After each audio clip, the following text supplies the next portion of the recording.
Mari sekali lagi angkat suaramu, katakan, hanya Kau Tuhan, kekuatanku, tempat perlindunganku.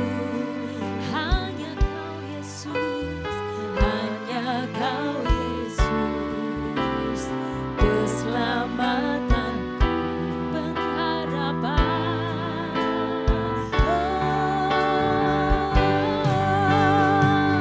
Ku sembah Kau, Yesus Tuhan, ku sembah, ku tinggikan nama yang berkuasa. Sekalipun hati dan dagingku habis lenyap, tetap Kau Tuhan selamanya. Ku sembah Kau, Yesus Tuhan, ku sembah, ku tinggikan nama yang berkuasa. Sekalipun hati dan dagingku habis lenyap, tetap Kau Tuhan selamanya.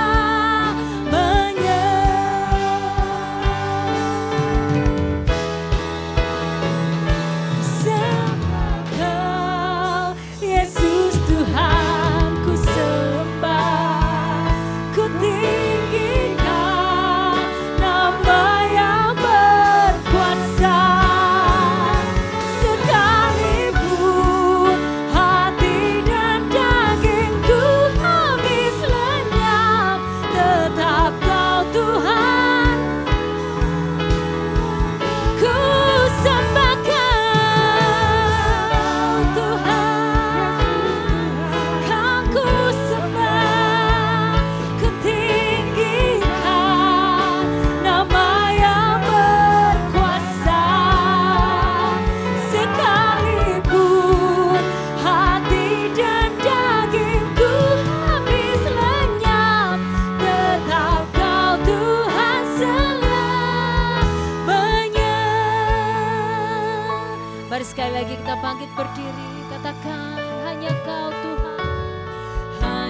Dengan bersuka cita katakan haleluya. Sekali lagi haleluya. Silakan duduk. Tuhan Yesus memberkati. Mari kita berdoa. Bapak, tidak ada kata yang lebih pantas dan layak selain kami terus mengucap syukur atas pemeliharaanmu dan penyertaanmu. Bahkan minggu pertama di bulan yang kedua tahun 2025 ini, Engkau tetap menyertai umat-Mu dan memampukan kami untuk tetap setia beribadah, mencari wajah-Mu, dan sangat merindukan hadirat-Mu nyata dalam hidup kami. Sehingga kami boleh terus melangkah maju, tidak pernah akan menyerah. Dan kami tidak hanya sekedar berusaha, namun biarlah kami ikut berjuang, memperjuangkan selain hidup untuk memenuhi sandang pangan papan, maka kami akan berjuang untuk memperoleh hidup yang kekal. Terpujilah akan nama-Mu dan menjadi kerinduan kami. Engkau membentengi kami dan biarlah segala kuasa roh-roh jahat yang ingin menghalangi dan mengganggu berkat firman-Mu yang akan kami terima. Kami sehati, sepikir dan mempergunakan hanya kuasa nama Yesus saja akan sanggup untuk menolak dalam nama Yesus. Kami percaya Engkau telah membuat kami menempuh jalan yang mulus untuk menerima berkat firman-Mu. Terpujilah nama-Mu. Hanya di dalam nama Tuhan kami Yesus Kristus, mari yang percaya sama-sama katakan amin, amin. Sekali lagi shalom. Ada sukacita? Amin, amin, amin. Terima kasih. Nah, jemaat yang dikasihi Tuhan, tentu ketika kita memperingati akhir tahun, tepatnya tanggal 31 Desember, di mana kita mengadakan ibadah tutup tahun dan buka tahun. Maka kira-kira menurut jemaat masih ingatkah apa pesan Tuhan ketika kita mengadakan buka tutup tahun ini? Tutup atau buka tahun? Ya, bolak-balik saudara. Ya, kira-kira masih ingat enggak judulnya? Masih ingat judulnya? Jangan menoleh ke belakang lagi. Lalu apa? Yang lama jangan diulangi. Yang lama tentang apa? Tentang yang buruk, tentang yang tidak berkenan, tentang apa? Segala sesuatu yang negatif perlu kita tinggalkan. Nah, lalu ketika kita memasuki minggu pertama di tanggal 5 Januari, maka artinya kita harus memiliki keyakinan bahwa pengharapan memasuki tahun 2025 itu pasti hanya ada di dalam nama Tuhan Yesus.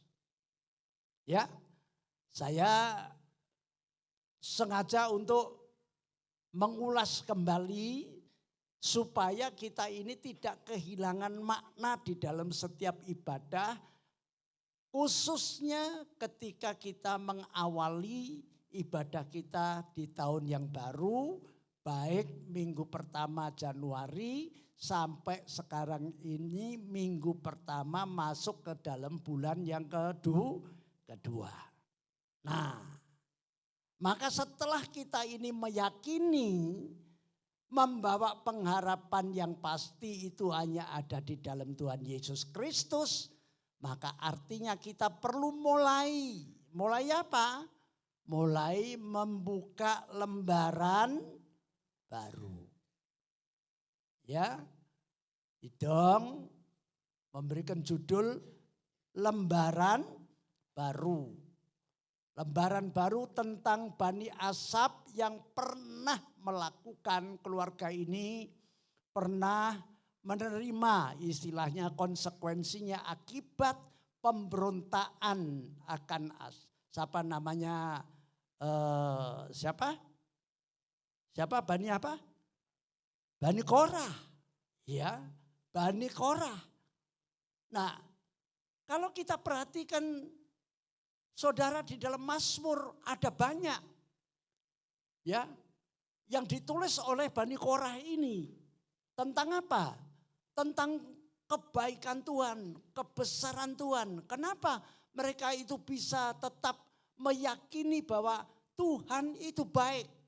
Yang salah itu bukan Tuhan, tapi umatnya yang seringkali tidak mau mentaati dan tidak mau mengikuti akan tuntunan Tuhan, maka mereka mau tidak mau harus mengandung konsekuensi mendapatkan yang namanya istilah yang lazim adalah hukuman.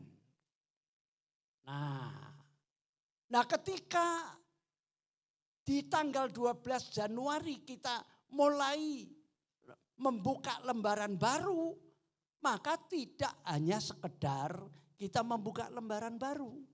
Perlu apa? Perlu ditindaklanjuti mengawali dengan tulisan lembaran hidup yang baru. Sesuai dengan pesan akhir tahun, jangan menoleh lagi. Menulis lembaran hidup yang baru ini tentu semua sesuatu yang positif, bukan yang negatif. Nah, kita perlu untuk minta kekuatan dari Tuhan. Supaya apa? Supaya kita ini bisa terus mengawali tulisan lembaran hidup yang baru ini semuanya baik dan tidak ada yang buruk. Nah, apakah pertanyaannya setiap orang itu mampu untuk menorehkan lembaran hidup yang baru dengan baik? Memang secara manusia tidak mungkin. Tapi ingat, karena kita punya pengharapan yang pasti di dalam nama Tuhan Yesus Kristus, maka kita pasti mampu untuk mengawali dan terus menindaklanjuti tulisan lembaran-lembaran hidup yang baru yang selalu baik sesuai dengan apa yang sudah Tuhan tetapkan atas umatnya, bahwa Anda dan saya ini buatan Allah, milik kepunyaan Allah, ditentukan sejak semula untuk melakukan yang baik saja. Nah, lalu kita terus masuk pada minggu yang keempat yang terakhir di Januari.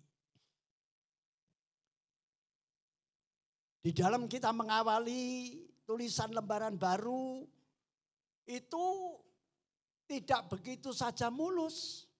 Pasti ada halangan, pasti ada rintangan. Bahkan bisa saja pribadi kita tidak tahu siapa, pasti pernah mengalami yang namanya kelemahan, kekurangan. Nah, ketika kalau kita ini mengalami hal yang dimana ya entah itu sengaja atau tidak sengaja lalu kita jatuh bangun di dalam kesalahan dan pelanggaran kita. Apakah Anda sebagai umat Tuhan kalau melihat orang lain lagi terpuruk, lagi susah, lagi apa lagi? Gagal, lagi mengalami hal-hal yang negatif. Saudara diam saja atau saudara ini punya hati untuk melakukan sesuatu yang berarti di hadapan Tuhan untuk sesama kita. Coba mari jemaat yang dikasihi Tuhan, karena rangkaian judul-judul khotbah mengawali tahun 2025 ini, saya katakan bukan sekedar judul, tapi itu semua karena tuntunan Roh Kudus. Karena Tuhan yang menginginkan supaya kita ini terus maju, ya judul demi judul, minggu demi minggu, dan bahkan saya katakan tidak minggu demi minggu, tapi hari lepas hari Anda akan terus dituntun oleh Tuhan untuk menjalani hidup ini berdasarkan petunjuk daripada Tuhan. Maka apabila kalau Anda dan saya ini melihat, ya mungkin kita tidak mengalami ya kemalangan, mungkin kita ya lagi happy, kita ini lagi berhasil, kita lagi ya katakanlah seolah-olah tidak ada apa-apa. Padahal tidak ada manusia yang tidak mengalami apa-apa. Pasti ada apa-apa. Cuma persoalannya berbeda. Maka ketika kalau saudara melihat situasi dan keadaan ini, kita perlu apa? Ingat, minggu terakhir Susan menyampaikan sebuah topik, yaitu apa? Penjaga keluarga. Maka dibutuhkan penjaga. Nah, siapa yang percaya bahwa setiap Anda yang terpanggil, yang terpilih merupakan penjaga Israel? Loh ya. Anda yakin enggak bahwa Anda ini dipilih dan ditetapkan untuk menjadi penjaga? Penjaga siapa yang paling utama? Keluarga. Dan juga menjaga diri sendiri. Karena di dalam Yehezkiel pasal 3 kalau Anda baca, ketika kita melihat salah satu saudara kita ini, kalau dia ini lagi ngeleor, kalau kita meneng wae, terus karena saudara kita ini ngeleor, dia pasti mendapatkan konsekuensi logis akibat ngeleornya, pasti mendapat pahala apa mendapatkan hukuman. Pasti hukuman yang diterima. Tapi anehnya Tuhan bilang, orang ini pasti dikatakan mati. Namun kesalahannya itu tidak hanya ditanggung oleh dia sendiri. Kita ini sebagai penjaga yang diam saja juga akan dituntut. Coba saudara, mari kita sama-sama memiliki sebuah pola pikir dari Tuhan. Karena Anda dan saya ini ditetapkan untuk diselamatkan. Amin. Ya tentu kita perlu berfungsi dan mempunyai kewajiban masing-masing. Saudara dan saya ini tidak semata-mata terus ujuk-ujuk ono ngene kene terus Anda di keluarga ini enggak, semuanya itu sudah diatur oleh Tuhan sedemikian rupa sempurnanya. Hanya saja kalau kita ini tidak memiliki petunjuk dan arahan dari Tuhan melalui firman-Nya, maka kita pasti akan mengalami kesasar, nabrak sana, nabrak sini. Nah, di situ saudara yang dikasihi oleh Tuhan. Karena apa? Kenapa kita ini perlu terus mengikuti petunjuk dan arahan dari Tuhan? Karena tidak ada satupun manusia yang mampu dan sanggup untuk menyelesaikan perjalanan hidup kita untuk sampai pada titik yang paling krusial dan yang paling inti, yaitu keselamatan yang kekal bagi dirinya sendiri. Yang percaya katakan, iya. Nah, oleh karena itu ayo langsung mari, karena kita beribadah, kita berhimpun, saya tanya, saudara punya kiat atau enggak? Punya niat enggak untuk yang namanya mengerjakan keselamatan? Anda punya niat enggak masuk di dalam ibadah ini supaya kita terpelihara dengan baik? Punya niat enggak? Nah, kalau punya niat, maka Anda akan mengawali dengan apa? Berusaha. Tapi berusaha itu ternyata tidak atau belum cukup. Berusaha itu kan baru mengawali. Seperti sekarang ini saudara sudah mengusahakan untuk datang berhimpun di dalam gereja, beribadah. Namun Anda masih tetap perlu apa? Selain berusaha perlu apa? Ya supaya Anda enggak bingung, ayo buka Injil Lukas pasal 13.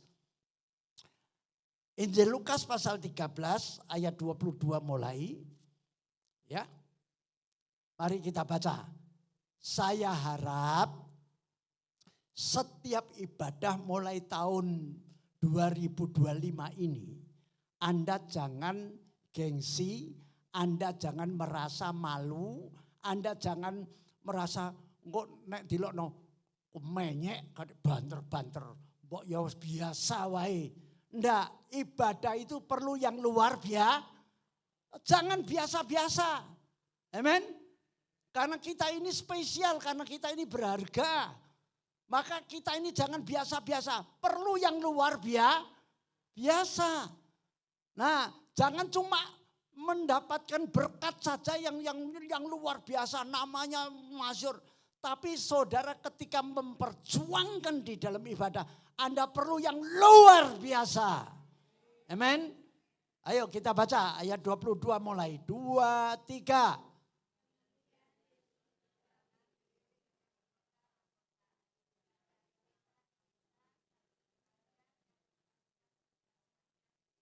Nah, coba saudara perhatikan ayat 22. Ini menunjukkan bahwa ketika Sang Firman itu menjadi manusia, maka dia keliling. Dari mana? Dari kota ke kota, dari desa ke desa. Untuk apa? Mengajar. Mengajar tentang apa?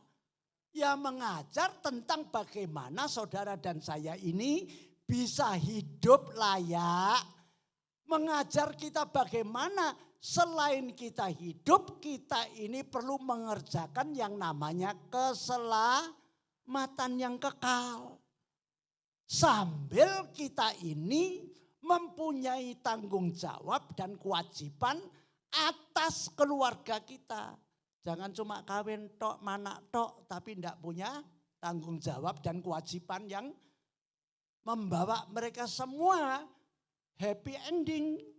Amen. Nah ini penting. Nah oleh karena itu ketika Yesus ini sekeliling dari kota ke kota, dari desa ke desa untuk mengajar tentang bagaimana kita ini bisa menikmati kehidupan semasa kita masih hidup. Dan bahkan kita tidak hanya hidup di dunia ini saja, maka kita ini akan memiliki kesinambungan yaitu untuk hidup yang kekal. Lalu coba Kita baca ayat 23 supaya Anda nanti ngeh apa toh artinya perikop ini. Ya. Karena perikop ini hanya ditulis oleh Lukas. Matius, Markus, Yohanes tidak mencatat. Cuman bukan berarti mereka tidak ngerti, sama. Tapi mereka nanti akan meneguhkan pernyataan-pernyataan di dalam Injil Lukas pasal 13 ini. Ya, ayo coba ayat 23 mari kita baca. 2, 3.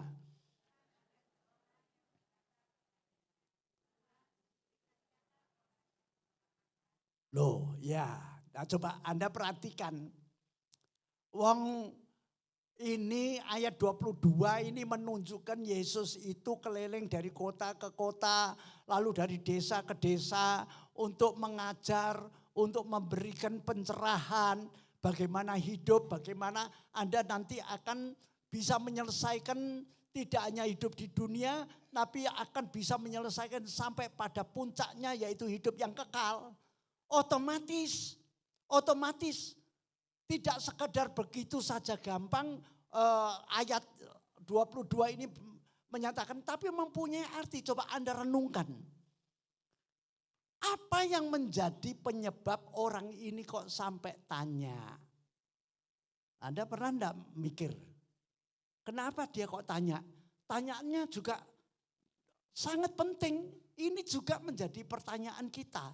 Tuhan, sedikit sajakah orang yang diselamatkan? Pertanyaannya ini Anda perlu merenungkan betul. Ini relevan dengan akhir zaman. Anda dan saya perlu menanyakan, Tuhan apakah tidak hanya Tuhan sedikit sajakah orang yang diselamatkan? Pribadi saya terus tanya ini, Tuhan apakah aku yang juga bisa selamat? Apakah aku ini juga bisa diselamatkan atau tidak? Saudara setuju? Anda setuju? Anda juga harus bertanya, Tuhan aku ini selamat apa enggak? Nah, karena apa? Karena tentu di dalam pelajaran itu Tuhan memberikan petunjuk. Jangan melanggar firman. Taatilah firman, maka kamu nanti akan mendapatkan jalan keluar. Anda akan bisa menang dalam setiap persoalan hidup. Nah, karena orang ini jelas mempunyai rasa was-was, khawatir, ya. Nah, otomatis pertanyaan ini kira-kira kalau menurut saudara, orang ini jiwanya tenang atau enggak? Enggak. Jiwanya tidak tenang. Maka kalau saudara perhatikan gereja kita, ini bukan sekedar gereja, tapi gereja yang dituntun oleh Tuhan. Maka tema kita apa? Tenanglah. Nah, tidak sekedar tenanglah, tapi apa? Janganlah Tadi sementara sudah beberapa saat saya melihat ini banner ini, tak delok-delok ini kok tulisannya kok cilik tenan, ada ireng gak ketok, mau tak rubah sama saya. Ya, tenanglah aku ini jangan takut, tapi tak ganti sing abang. Wabang ben kuwetok. Lalu ini nanti dinaik ke atas, yang atas itu juga dikasih apa?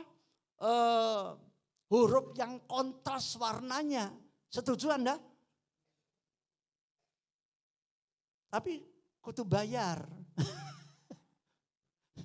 Saudara, bayar gak apa-apa. Gak apa-apa. Demi untuk supaya saudara selalu fokus dan terus ingat. Ya, ini amat sangat penting. Makanya saya mikir-mikir. Terus saya pernah ngomong sama anak saya Susan. Tak gentini, gak usah wes ngene wae. Tak pikir-pikir cuma piro toh? Kok rasanya kok ora pat. Coba saya tanya yang di belakang baris sing nganggo kursi abang iso ketok. Iso ketok gak sing ngisor? Remeng-remeng toh? Iya toh? Makanya kalau saudara enggak ketok ya maju. Nah itu loh saudara. Maju kursi biru anyar iki. Mosok kok patekne nang nunggone kursi biru. Saudara, ya. Nah, jemaat yang dikasih oleh Tuhan, pertanyaan ini menjadi persoalan kita masing-masing tanpa terkecuali. Lalu apa jawaban Yesus? Coba Yesus jawab bagaimana? Coba ayat 24. Ayat 24 ayo. Mari baca yang keras. 2, 3.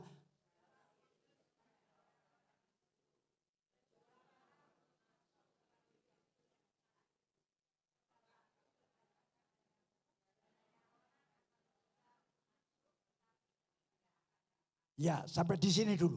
Coba. Ya, ketika yang tanya satu orang atau banyak orang. Ayat 23 tadi loh, yang nanya satu orang atau banyak orang. Cuman satu, yang lainnya gimana? Yang lainnya kira-kira, waduh piye ya, sungkan, gak wani omong. Terus, tapi untungnya masih ada wakil, masih ada yang tanya. Coba kalau enggak ada yang tanya terus piye? Nah mari jemaat yang dikasih oleh Tuhan. Kita ini kalau ibadah jangan pasif. Setuju? Anda kalau ibadah jangan pasif. Perlu proaktif. Tapi proaktifnya itu tertib. Nah oleh karena itu coba saudara lihat ya.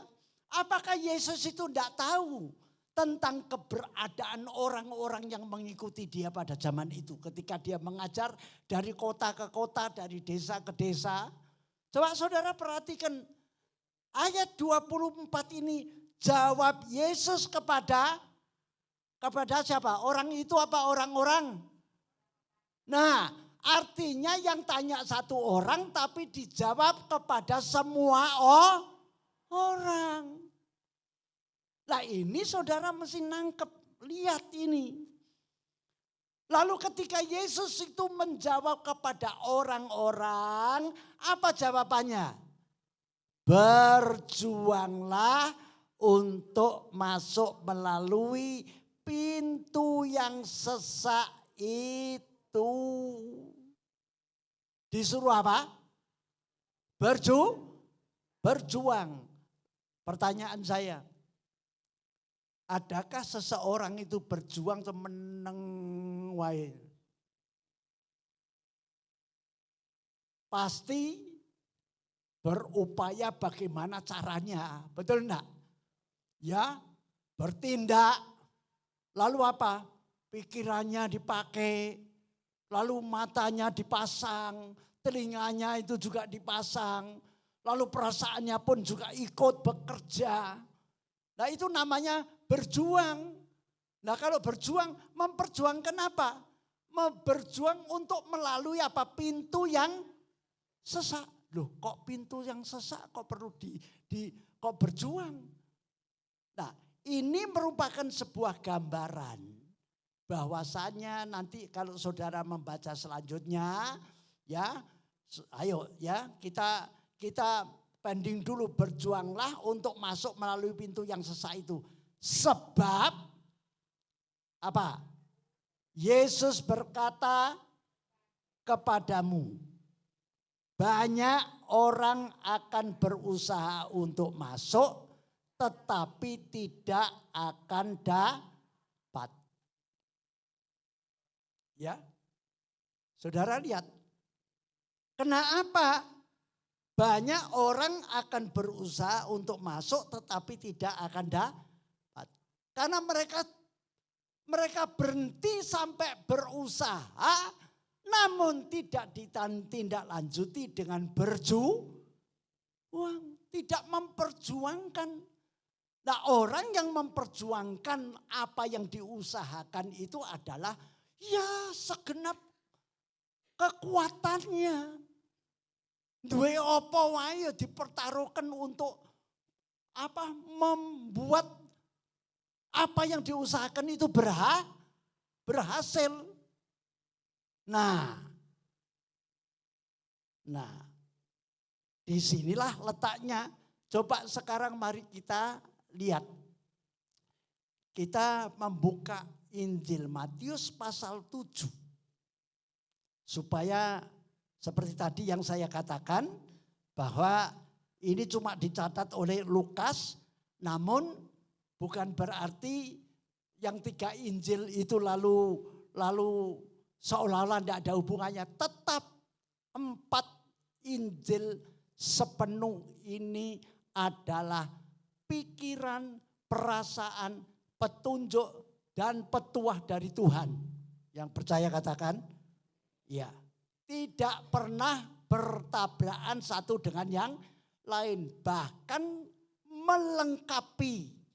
Nah, ketika kalau saudara ingin ngerti apa toh yang dimaksud kok jalan sempit. Coba kita baca ayat 13. Injil Matius pasal 7 mulai ayat 12. Matius pasal 7 ayat 12. Kita baca, ayo mulai 2, 3. Segala sesuatu yang kamu kehendaki supaya orang perbuat kepadamu, perbuatlah demikian juga kepada mereka. Itulah isi seluruh hukum Taurat dan kitab para nabi. Nah, ayat ini amat sangat berkaitan dengan khotbahnya Susan tanggal 26 tentang penjaga keluarga. Saudara, sekarang saya tanya, ayat 12 ini memberikan petunjuk. Setiap saudara pengen yang dapat enak atau yang elek? Mau berhasil atau mau yang gagal? Mau senyongsop atau mau yang bangkit? Iya kan? Semuanya pengharapannya itu kan agar supaya kita mendapatkan sesuatu yang baik. Baik itu kita peroleh dari kita sendiri, upaya kita, dan juga dari teman-teman kita semua.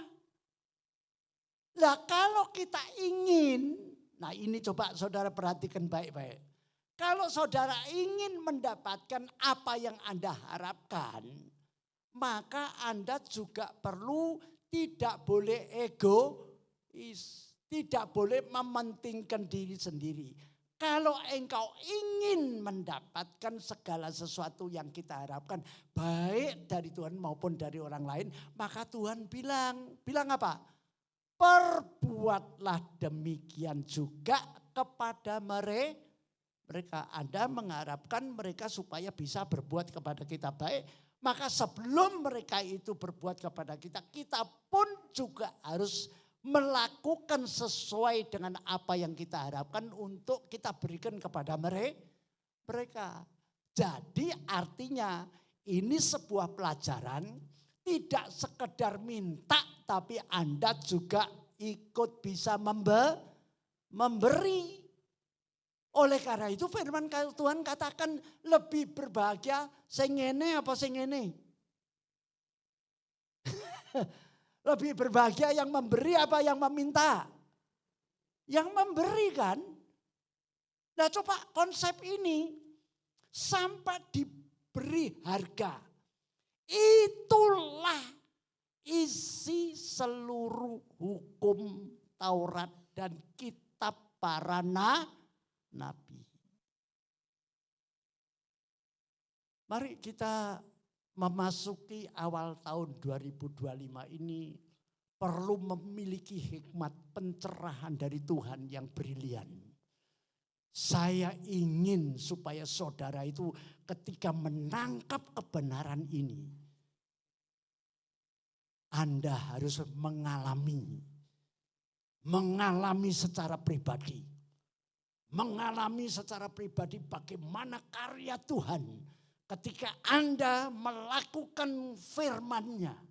Anda bertindak berdasarkan iman percayamu, maka mukjizat itu terjadi dan Anda tidak pernah kalah dengan persoalan hidup.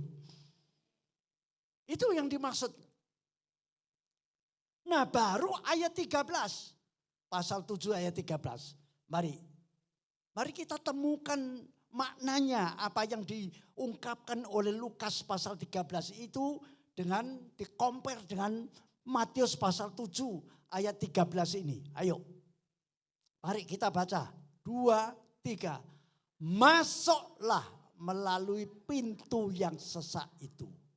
Karena lebarlah pintu dan luaslah jalan yang menuju kepada kebinasaan. Dan banyak orang yang masuk melalui pintu yang lebar. Nah, ini yang dimaksudkan oleh Lukas itu tadi. Kenapa kita perlu berjuang? Karena kita ini ibaratnya ingin mendapatkan pemeliharaan secara jasmaniah, sekaligus kita ini juga ingin mendapatkan akan keselamatan yang kekal. Maka ibaratnya masuk hidup yang kekal itu ibarat seperti masuk di dalam pintu yang sesak. Nah, kalau saudara dan saya diperhadapkan dengan sebuah pintu yang sesak, Anda perlu apa? Saya tanya, ugal-ugalan, selip-selipan, tidak tertib, Anda egois, gak gelem antri, langsung sing mencoba mbok cueret wae. Saudara? Kan tidak. Dan perhatikan, masuklah melalui pintu yang sesak itu. Disuruh masuk pintu yang sesak. Dengan kita ini mendisiplinkan diri, di mana Anda dan saya ini selalu diberi petunjuk oleh Tuhan. Ngene lho carane. Ngene lho, ojo ngono, ojo ngene, ojo ngene. Makanya kalau saudara perhatikan seringkali kita dengar orang-orang dadi wong Kristen kok gak enak ya, ngene gak oleh, kok gak oleh. Kok ngene dilarang, ngono dilarang. Saudara yang dikasihi Tuhan, Tuhan tidak pernah melakukan tindakan-tindakan yang sembrono dan menyengsarakan umatnya. Siapa yang percaya? Amin. Tuhan tidak pernah menyengsarakan umatnya. Justru lewat petunjuk seperti ini kita disuruh waspada dan hati-hati. Saudara. Nah, lalu ayat 13 ini bagian selanjutnya. Karena, ayo coba saudara baca. Itu tadi kan pintu yang sempit. Ya, pintu yang sesak. Itu perlu memperjuangkan dengan apa? Dengan upaya kita ini disiplin, kita mentaati petunjuknya Tuhan. Supaya kita ini tidak kecepet, supaya kita ini tidak delosor, supaya kita tidak jungkel. Ketika melalui pintu yang sempit kita tetap saja bisa melalui dan berhasil. Nah, sebaliknya sekarang, ayo coba. Mulai dari karena. Kita baca 2, 3. Loh.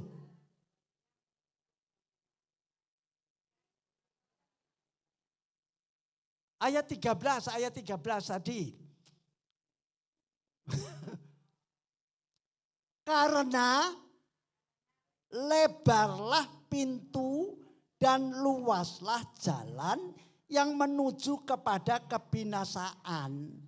Dan banyak orang yang masuk melaluinya. Saya yakin orang yang nanya itu tadi mendengar benar tentang petuah ini. Jalan yang lebar itu enak, bebas hambatan rasanya. Ya, oleh ngene sak sukamu. Ya, kowe Apa nyerobot ya oleh, kowe apa narik wong ya oleh. Tapi dikatakan apa? Jalan yang lebar itu menuju apa? Kebinasaan. Makanya orang itu tadi tanya, Neno sing selamat itu lah cuma saidik Tuhan. Coba jemaat yang dikasihi Tuhan. Kita ini beribadah perlu benar-benar konsentrasi memperhatikan petunjuk Tuhan. Ya, lewat mimbar yang kudus ini saya juga tidak sembarangan untuk mencari ilham ini dan itu. Saya selalu berdoa, Tuhan apa kira-kira yang harus disampaikan kepada jemaat supaya jemaat itu tidak gagal paham, tidak salah jalan, dan pada akhirnya jemaat itu sampai pada tujuan. Yang setuju katakan iya. Nah anehnya jalan yang lebar itu dikatakan apa? Banyak orang yang masuk melaluinya. Maka ayat ini memperkuat pertanyaan kekhawatiran dari orang itu tentang keselamatan. Nek no sing selamat tak cuma saidi Tuhan. Maka Tuhan Yesus memberikan pengarahan. Kowe jangan cuma berusaha toh. Kowe harus berjuang. Lah ketika Anda berjuang, apakah setiap kita ini mampu pasti berhasil? Belum tentu. Dan bahkan persentasenya kecil. Makanya tadi pertanyaannya sangat mengkhawatirkan. Sehingga Yesus itu langsung memberi pencerahan kepada semua orang. Suruh mendengar. Nah sekarang tinggal terserah kepada kita masing-masing.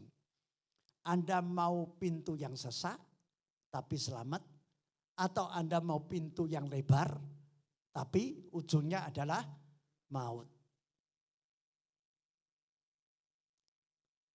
Ditegaskan di ayat 14. Mari. Anda baca ayat 14. Mari baca. 2, 3. Karena sesaklah pintu dan sempitlah jalan yang menuju kepada kehidupan. Dan sedikit orang yang mendapatinya. Kira-kira pertanyaan orang itu pas enggak dengan perkiraan ini? Ayo, dengan ayat 14 ini benar enggak? Sehingga dia itu menanyakan, nah kalau gitu yang selamat cuma Saidi. Nah memang saudara coba perhatikan.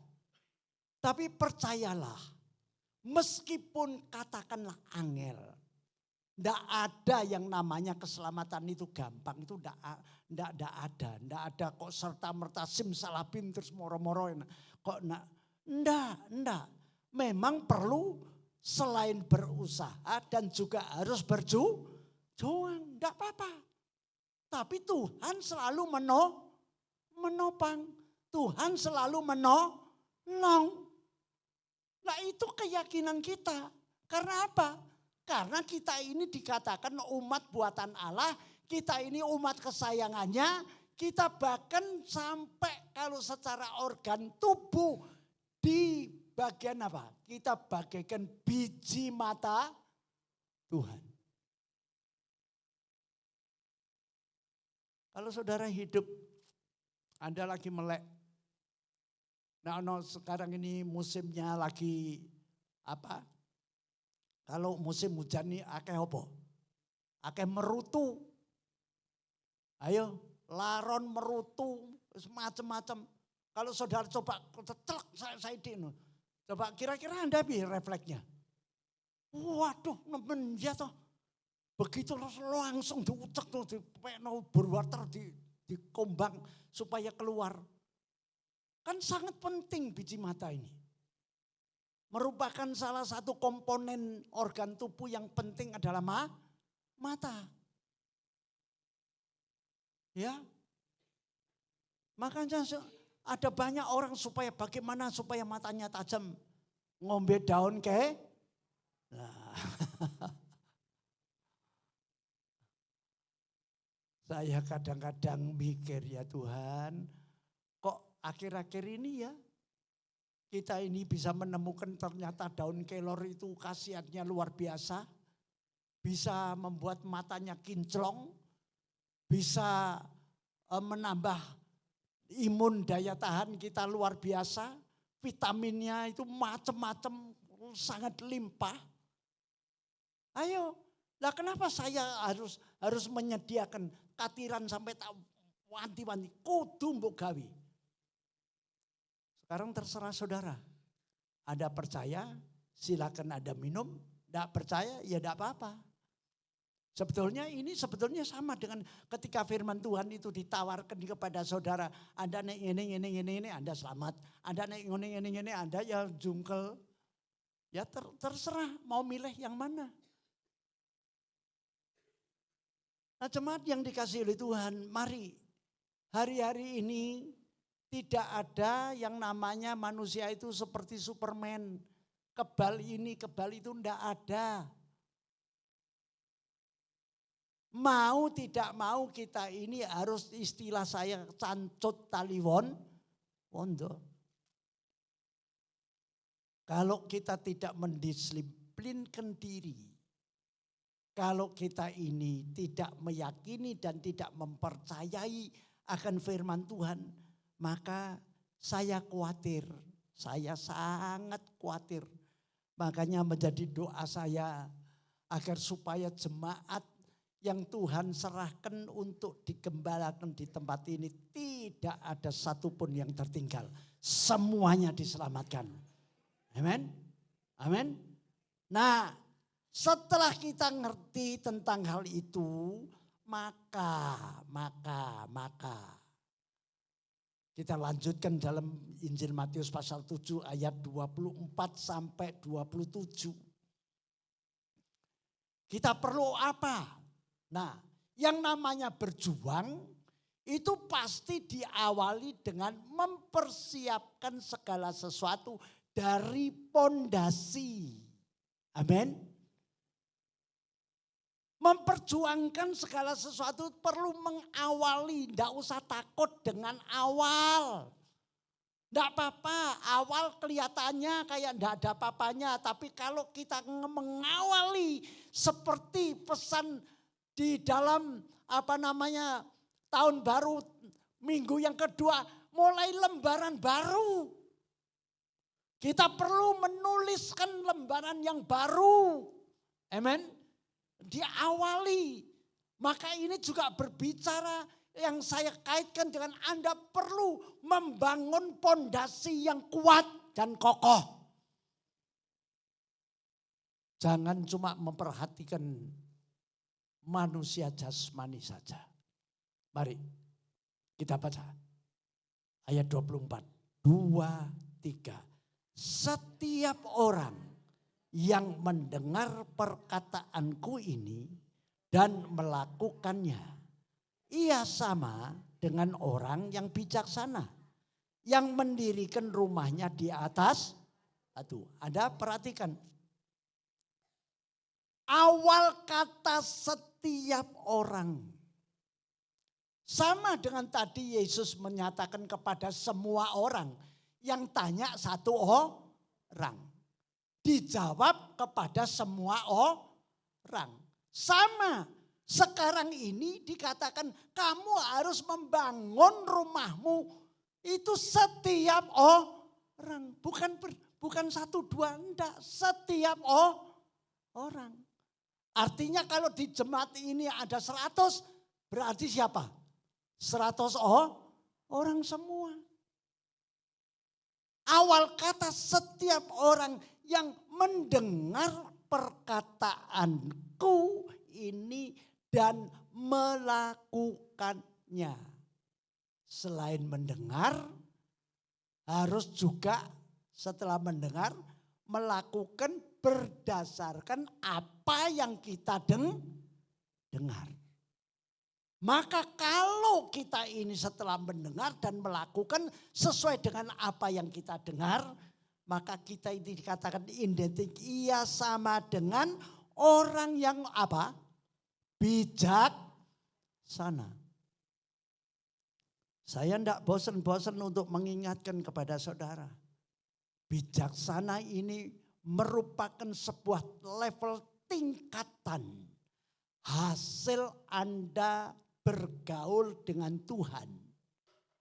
Anda tidak sekedar dilengkapi dengan intelektual kepintaran, tapi Anda dibuat berakal budi. Ketika Anda mempergunakan akal budi, artinya tidak sekedar cuma pinteran tok, tapi pinter benar, pinter jujur, pinter adil. Maka saudara akan dibawa kepada level yang menyatakan Anda menjadi orang yang bijaksana. Bijaksana adalah orang yang melakukan segala sesuatu, menentukan segala sesuatu, merencanakan segala sesuatu, tidak untuk kepentingan diri sendiri tok, tapi untuk kepentingan bersama. Artinya Anda akan bertindak menjadi berkat bagi setiap orang. Anda perhatikan.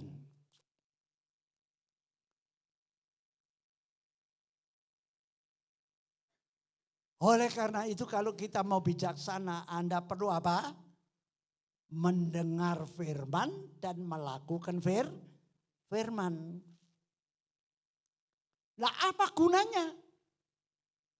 Coba Anda membangun rumah rohani di atas batu karang ini, apa gunanya? Ayat 25, coba mari. Mari perhatikan baik-baik ya. Ini pelajaran penting untuk memasuki tahun 2025. Anda ini akan dibawa terus naik, tidak pernah akan turun. Anda nanti akan bebas utang, tidak utang tapi memiutangi malahan. Amin. Iya, ada kaitannya sangat erat ini. Mari. Amin. Karena saudara ditentukan untuk menjadi saluran berkat bagi bangsa dan negara. Bagi keluarga khususnya. Amin. Ayat 25. Mari Anda lihat ya apa gunanya membangun rumah di atas batu karang. Coba. Maksudnya di atas batu karang adalah membangun rumah rohani berdasarkan firman.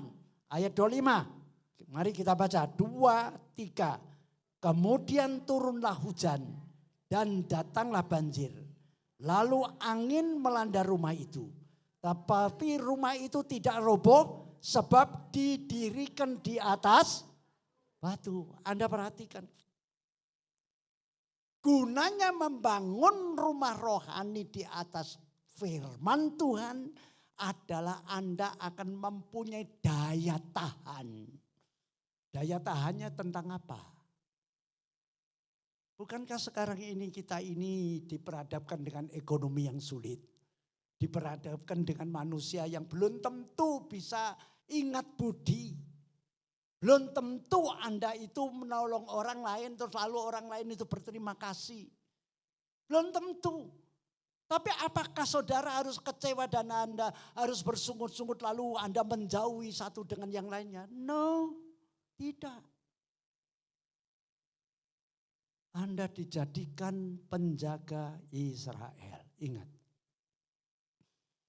Ya. Yang jelas ketika Anda membangun rumah di atas batu karang, di atas firman Tuhan, maka Anda yang pasti punya hubungan intim dengan Tuhan. Karena bangunanmu di atas firman. Maka hari-harimu adalah terus bersekutu dengan firman. Percaya kepada firman. Dan Anda punya kemampuan untuk menjadi pelaku firman. Nah, ketika Anda sudah memiliki hubungan yang sedemikian rupa, Allah akan melengkapi Anda dengan apa? Buah roh. Kenapa Anda ketika angin datang, ketika banjir datang Anda tidak goyah? Karena Anda tetap punya panjang sabar. Anda punya murah hati. Anda punya tabiat baik, kebaikan. Anda meskipun merasa dikhianati siapapun, Anda dijalini siapapun, Anda tetap setia. Lalu Anda tidak punya maksud hati yang busuk dan jahat. Karena Anda punya belas kasihan. Anda tidak menanggapi orang lain kasar, jabal, kurang ajar, saenake dhewe. Tapi Anda tetap menghadapi dengan lemah lembut. Ketika Anda berkomunitas di luar orang percaya. Karena Anda tidak dibentuk untuk eksklusif. Justru Alkitab memberikan istilah Anda bagaikan domba ditaruh di tengah-tengah serigala. Aneh. Kok enggak serigala ditaruh di tengah-tengah tapi domba ditaruh di tengah-tengah serigala. Lah kenapa? Ya karena Anda dilengkapi dengan yang namanya penguasaan diri. Serigala piye. Karena Anda punya penguasaan diri. Anda tidak terpengaruh dengan ajaan-ajaan yang menyimpang dari firman Tuhan. Tetap berkomunitas dengan mereka. Tapi ketika kalau mereka sudah melakukan pertindakan yang melawan hukum Tuhan yang kita pelajari, yang kita terima dari Tuhan itu tadi. Anda bisa punya kemampuan. Aku gak melok kok. Ya wis gak apa-apa kowe nalungo. Amen. Anda punya penguasaan diri. Belum lagi kalau Anda jalan-jalan di mall. Gak lanang gak wedok. Wedok ndelok lanang. Piye? Lanang delok wedok. Mosok nganggo tapel kuda tutupi ini. Kan enggak bisa. Ya. Sampai ada dai yang mengatakan enggak dilihat barang bagus, kalau dilihat kok dosa. Jadi ya gitu ya ngomongnya. Saudara, mari ini realita kehidupan yang tidak bisa kita hindari. Kita tidak bisa lalu nanti ayo wes lu ngomongin pucuk gunung kono topo pati geni. Enggak begitu saudara. Lalu kalau saudara dewean ngene itu pucuk gunung terus apa apa? Apa omongan besok apa? Nah nambah dibujui setan saudara. Wes nanjung kelo nang glundongo. Iya toh, wes kowe gak digatekno, gak ono harapan. Apalagi banyak saudara. Nah di akhir zaman ini kita perlu memperhatikan firman itu di sini letaknya. Supaya Anda tangguh dan kuat. Kita memang tidak kebal dosa. Tapi kita punya kemampuan oleh karena topangan Tuhan. Iya. Karena Tuhan menjaga kita jangan sampai jatuh Iya. Coba. Mari hari-hari ini. Ya. Anda perhatikan ayat 25 ini sangat powerful bahwa Anda kalau membangun rumah rohanimu di atas batu karang, di atas firman Tuhan, Anda tidak akan gampang goyah. Coba, saudara kalau membaca kemudian turun lahu pertama. Yang kedua apa? Nenek hujan rintik-rintik apa mana banjir piye? Lalu apa lagi? Angin melanda rumah itu. Loh iya, kena lesos iso kenter saudara. Bukan kenter kena hanyut gitu keterjang banjir, tapi kenter mumbul sa oma-omai. Mungkin sak penghuninya ya juga melok mumbul, saudara. Loh, ini istilah yang perlu kita perhatikan. Nanti kalau saudara menemukan artinya, Anda tanya dengan Roh Kudus. Kira-kira apa tuh? Apa yang dimaksudkan hujan? Apa yang dimaksudkan banjir? Apa yang dimaksudkan angin puyuh ini tadi melanda? Dan sekarang ini BMKG mengingatkan di daerah Surabaya, khususnya Jawa Timur dan sekitarnya itu, katanya mulai tanggal 2 sampai tanggal 10 nanti hujan luar biasa, angin kenceng. Nah, lah tentu secara jasmani ya kita kalau melihat itu, Anda sengaja keluar apa? Anda menepi, Anda ngeyup, Anda diam di rumah. Sing bangunan reot apa bangunan sing kuat? Ya pasti Anda kan pasti berteduh di bangunan yang kuat. Nah, sekarang kita lihat. Makanya firman Tuhan itu tidak hanya sekedar satu sisi. Mesti selalu dua sisi, selalu seimbang.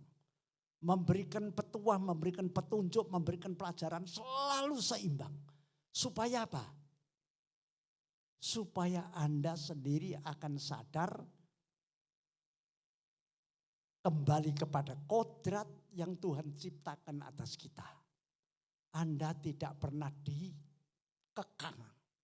Anda tidak pernah ditaleni, jiret gulune. Anda diberi tetap hak bisa memilih sesuai dengan kodrat di mana Anda diciptakan mempunyai hak kebebasan untuk memilih. Sekarang baca ayat 26. Baca ayat 26, 2, 3. Tetapi setiap orang yang mendengar perkataanku ini dan tidak melakukannya, maka sama dengan orang yang bodoh yang mendirikan rumahnya di atas pasir. Anda perhatikan. Ini kan pilihan. Anda diberi pengertian. Bangun di atas batu karang atau Anda bangun di atas pasir. Kalau di atas batu karang, maka kalau ketika Anda ada hujan, ada banjir, ada angin lesus, Anda tidak kentir. Anda tetap kokoh menteles. Amen. Tapi sebaliknya kalau Anda membangun rumah rohanimu di atas pasir, maka dikatakan Anda seperti apa? Sama dengan orang yang bodoh, saya enak, hoflok.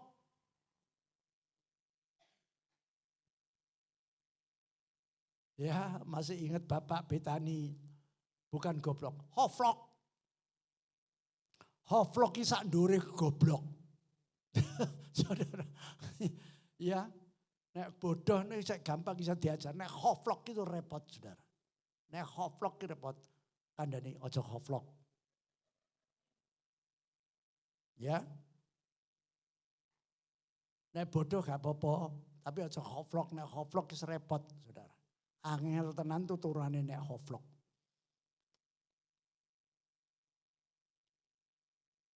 Lah mari kita lihat akibatnya kalau membangun di atas pasir bangunan itu. Ayat 27, ayo.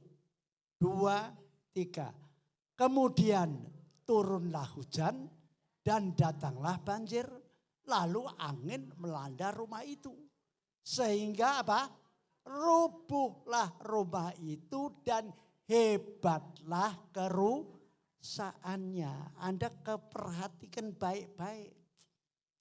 Kalau tadi meskipun Anda membangun rumah di atas batu dan membangun di atas pasir, Anda tidak bisa lewat yang namanya pasti kena hujan, kena banjir, kena angin lesus. Bedanya cuma kalau ketika Anda membangun di atas batu karang, di atas firman, maka Anda akan kokoh, tidak goyah. Tapi kalau membangun di atas pasir, Anda ketir, hanyut, rusak nemen.